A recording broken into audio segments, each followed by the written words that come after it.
Welcome back, people. In part 2, we're really going to start delving a bit deeper. Things are going to get a little dark. I'm sure you're going to find something you disagree with in here, and that is okay. Try to keep an open mind. Alright, let's get going. Alright, let's dig deeper into these societal effects. If we place pornography and the tyranny of slenderness alongside one another, we have the two most significant obsessions of our culture, and both of them are focused on a woman's body. Now, I'll tackle pornography in a different video, but this tyranny of slenderness, oh my gosh, it's so awful. Cosmetic surgery started skyrocketing in the 80s when women started getting economic power. Now, people don't have crazy surgeries where someone cuts into your body and implants something because your evolutionary brain is saying, yes, this is the way to survive. People do this because they're getting brainwashed that they have to look a certain way. And they're getting hit with this message over and over and over again. And this tyranny of slenderness starts when we are so young. Now, this is usually where I get flack from students, mainly because they grew up on Disney and they absolutely love them. Hey, I grew up on Disney, I love those movies, but there are some issues there. Just take a look at the waistline of these princesses that many, many little girls idealize and dress up like. Just tiny, impossible ideals that girls can never get to. And it doesn't seem to get better until maybe Moana, right? She's a little bit better. And it's not just Disney. I shouldn't blame just Disney. It's also Barbie. It's also lots and lots of different kids' television shows. Tiny little waist, huge friggin' eyes, just unrealistic, impossible ideals. Then you have reality TV just enforcing it, and then you have celebrity culture, which is really enforcing it because lots of girls are looking up to these actresses. And I'm going to run this into the ground just so you can see how prevalent this is. Rapunzel's waist is narrower than her head. Just think about that for a second. Strawberry shortcake, giant head, tiny waist, big eyes. Do you see the pattern that's coming here? Just unrealistic. Impossible. At least Dora's got some pudge on her. That's a good start. Powerpuff Girls, even the characters of Up, tiny waist, giant head, big eyes. Jessie, the Frozen characters, there's Rapunzel again. Now obviously this is a big deal because little girls can never reach that tiny waist, big head, and big eyes. But they're going to try and they're going to feel inadequate. Also, adults with baby faces are perceived to have childlike traits, to be naive, submissive, weak, warm, and honest. You're a woman watching this, is that how you want to be perceived? And you start to see what these effects are having on kids. 81% of 10-year-olds are afraid of being fat, and hospitalizations for eating disorders are up 119% over the past 10 years. 42% of first to third grade girls want to be thinner. Now these are old statistics, but I can't imagine them actually have gotten better over the years. So where did these girls get this idea? Oh, I should be thin, I should be thin. Well, they get it from what they see. Now some people say, well, these are just cartoons, like they can't possibly get that. No, you don't understand developmental psychology. Kids don't see things like that. They see a cartoon, and that is reality for a long time. They say, oh, that's what is normal. So they see thin, tiny little actresses, they see tiny celebrities or tiny cartoon characters, and they think that is what they're supposed to look like. And nobody puts this better than Jean Kilbourne, who's studied this for decades. I just want to show you a trailer for one of her documentaries. Check out the whole thing though. Sometimes people say to me, you've been talking about this for 40 years. Have things gotten any better? And actually, I have to say, really, they've gotten worse. Ads sell more than products. They sell values, they sell images, they sell concepts of love and sexuality, of success, and perhaps most important, of normalcy. To a great extent, they tell us who we are and who we should be. Well, what does advertising tell us about women? It tells us, as it always has, that what's most important is how we look. So the first thing the advertisers do is surround us with the image of ideal female beauty. Women learn from a very early age that we must spend enormous amounts of time, energy, and above all, money, striving to achieve this look and feeling ashamed and guilty when we fail. And failure is inevitable because the ideal is based on absolute flawlessness. She never has any lines or wrinkles. She certainly has no scars or blemishes. Indeed, she has no pores. And the most important aspect of this flawlessness is that it cannot be achieved. No one looks like this, including her. And this is the truth. No one looks like this. The supermodel Cindy Crawford once said, "I wish I looked like Cindy Crawford." She doesn't, she couldn't, because this is a look that's been created for years through airbrushing and cosmetics, but these days it's done through the magic of computer retouching. Keira Knightley is given a bigger bust. Jessica Alba is made smaller. Kelly Clarkson, well, this is interesting. It says slim down your way, but she in fact slimmed down the Photoshop way. You almost never see a photograph of a woman considered beautiful that hasn't been photoshopped. We all grow up in a culture in which women's bodies are constantly turned into things, into objects. Here she's become the bottle of Michelob. In this ad, she becomes part of a video game. And this is everywhere, in all kinds of advertising. Women's bodies turned into things, into objects. Now, of course, this affects female self-esteem. It also does something even more insidious. It creates a climate in which there's widespread violence against women. I'm not at all saying that an ad like this directly causes violence. It's not that simple. But turning a human being into a thing is almost always the first step toward justifying violence against that person. We see this with racism, we see it with homophobia, we see it with terrorism. It's always the same process. The person is dehumanized and violence then becomes inevitable. And that step is already and constantly taken with women. Women's bodies are dismembered in ads, hacked apart. Just one part of the body is focused upon, which of course is the most dehumanizing thing you could do to someone. Everywhere we look, women's bodies turned into things and often just parts of things. And girls are getting the message these days so young that they need to be impossibly beautiful, hot, sexy, extremely thin, and they also get the message that they're going to fail, that there's no way to really achieve it. Girls tend to feel fine about themselves when they're 8, 9, 10 years old, but they hit adolescence and they hit a wall. And certainly part of this wall is this terrible emphasis on physical perfection. So no wonder we have an epidemic of eating disorders in our country and increasingly throughout the world. I've been talking about this for a very long time, and I keep thinking that the models can't get any thinner, but they do. They get thinner and thinner and thinner. This is Anna Carolina Reston, who died a year ago of anorexia, weighing 88 pounds, and at the time she was still modeling. So the models literally cannot get any thinner. So Photoshop is brought to the rescue. And the more you start paying attention to these industries, the more shady you realize they really are. Lots of whistleblowers talk about how there's horrible harassment, quid pro quos, all kinds of gross stuff going on behind the scenes. And this hypersexualization of the youth, we're seeing it more and more, especially when the 13-year-old Stranger Things actress is declared the sexiest at 13. Are we kidding? Just start paying attention to these things. So hopefully by now you've realized the industry is not women-friendly at all, but let's just add a couple more things. Majority of designers are men, and they make the most money of the entire industry. Do you ever wonder also why certain gender uniforms are the way they are? Guys' uniforms are never skin tight, unless you're a swimmer. But all women's uniforms are actually like hypersexualized. So it's really not wearing what you want. There's no freedom there. You wear what's available. It's more like what guys want you to wear. Women are in the lowest paying jobs in the fashion industry. Average models only make $32,000. And of course the blatant objectification and hypersexualization.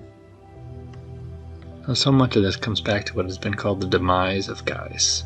Some of the root problems of this are the ideas that we've been brainwashed with since childhood and the lizard brain hardware that we've been born with. Think about how much brainwashing comes from the media. There's even a theory called male gaze theory, that if you watch movies and TV shows carefully, a lot of the time the camera work is if it's through a perverted guy's eyes, right? They pan up a girl's leg. They don't pan up a guy's leg, right? Did you ever notice that? And then the hardware, man, this is the equivalent of salt, sugar, and fat that the fast food people are selling us, right? It is triggering those lizard brain reactions. So you combine those two things, the brainwashing and the evolutionary hardware that we've been born with, and you've got problems. Because the unfortunate truth is, fashion is nonverbal communication. And I'll prove it to you, okay? Clothes definitely make a statement. That's why we wear them. Whether we realize it or not, and whether we want them to or not, they do transmit information. It is impossible to wear clothes or not wear them without transmitting social signals. Take this guy for example. If he was in court and he was the defendant and you were his lawyer, would you have him cut his hair and shave his beard?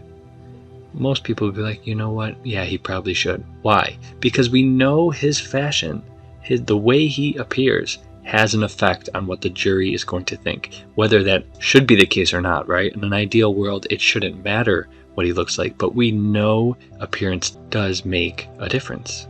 So we just have to keep this in mind. All fashions, no matter what they are, make a statement, are non-verbal communication. Now, if that last slide made sense logically, okay, this one should too, but this is the one that pushes people's buttons. I get a lot of defense, I get a lot of pushback from it, and I get it. I'll explain actually why we get that pushback.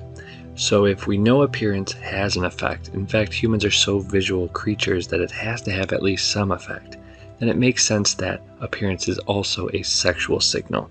Now that should make sense. A lot of people are like, yeah, no duh, I mean, we're mammals. Other mammals use appearance as a sexual signal. Why would it stop with humans? But a lot of people don't like to accept that fact, and they push back on it a lot. Now this is completely evolutionary. It's completely natural.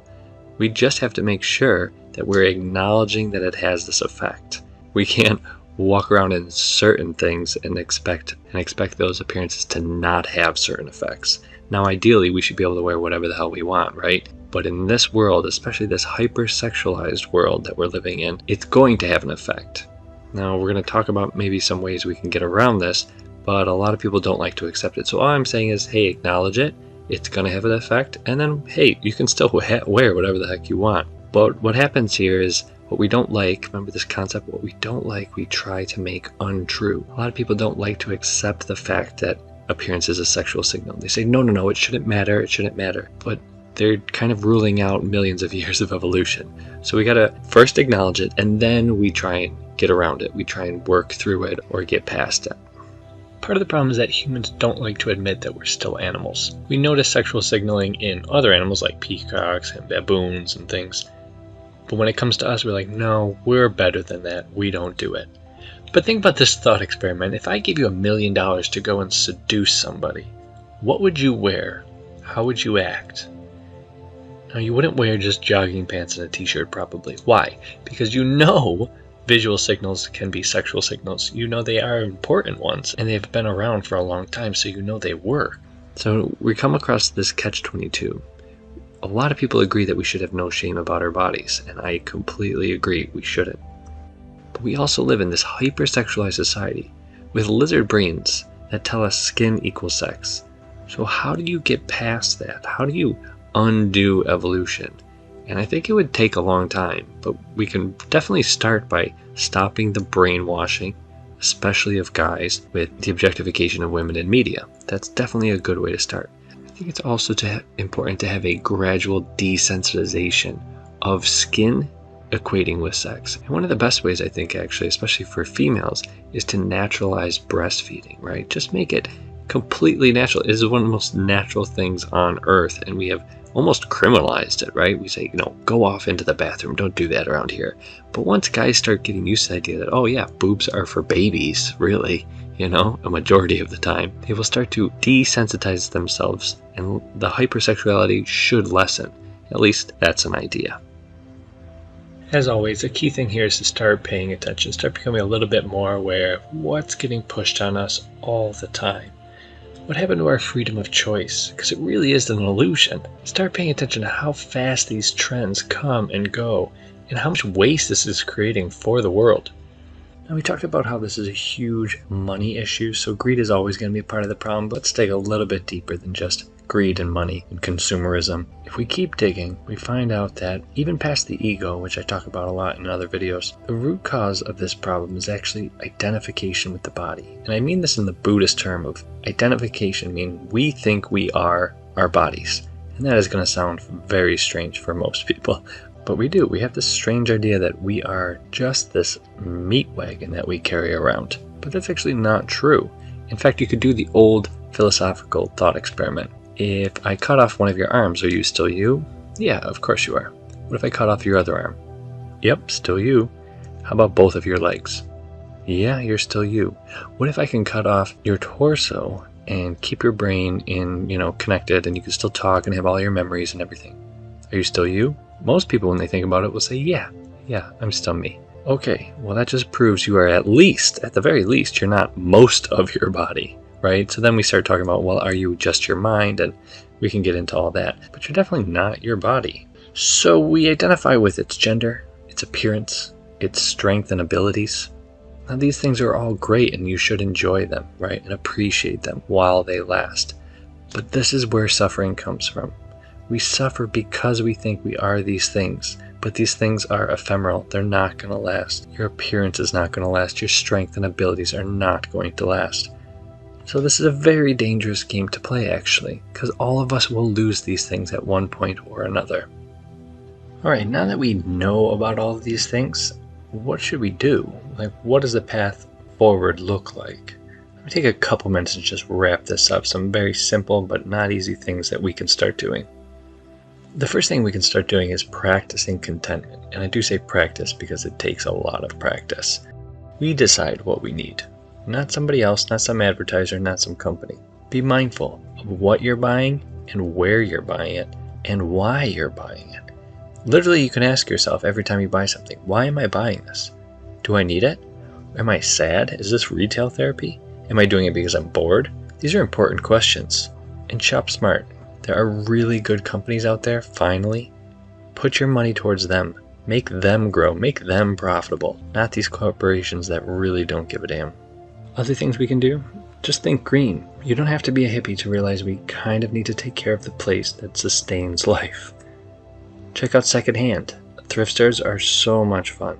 But check out eBay, Craigslist, Plato's Closet. If you need something right now, I guarantee there is a secondhand version of it that's much cheaper, in good condition, and this way we're not telling China to make a brand new one. And just reduce exposure to media in general. The science is telling us that because these things are so fear-based and all about making us feel discontent, that simply reducing exposure, watching less television, spending less time on the internet, actually makes us happy. What a great side effect. Last couple things we can do. Go through our closets. There are so much material possessions psychologically and physically weighing us down. Okay, we don't do this with our playlist, right? We get rid of anything we no longer like or that makes us happy. Do the same thing with your possession.